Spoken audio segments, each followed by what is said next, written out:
Minister of Education Dr. Nyan Gadsby-Dolly has assured temporary relief to students of Penal RC Primary and St. Dominic's RC schools.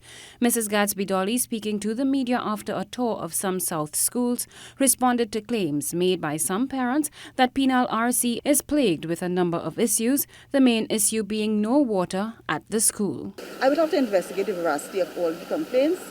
Very often we get a lot of complaints. When you look into it, circumstances may not be exactly the same, so I'd have to investigate, see what exactly is the issue and what we can do to assist in the short term. On Tuesday, parents of students attending St. Dominic's RC staged a protest demanding answers as to why their children were still being housed in a community center after 5 years. Community center is very crowded, with over 250 students have been housed in this school.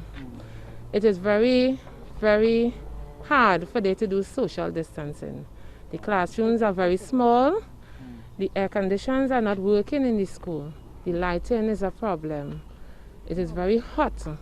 On days right now we having plenty hot sun, and it's very, very hot in the school during the daytime.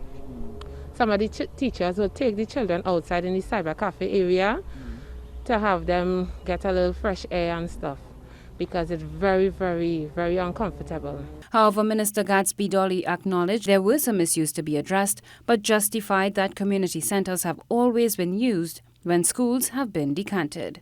We do have a number of schools that have been decanted for quite a few years. It's a feature of when schools are being rebuilt, you would have to find a new space. We do have a number of those schools that are being decanted. So I don't have the details for that particular one, but I know that these are things that we have to address. One homeschooling expert says there are a plethora of ways to homeschool. Co-founder of the Homeschooling Association of Trinidad and Tobago, Nikki Rodriguez, says conventional methods may not work for everyone.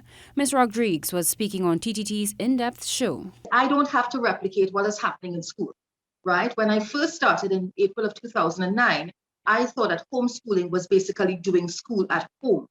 It took me a couple years, maybe about 2 to 3 years or so, to realize it's not that at all.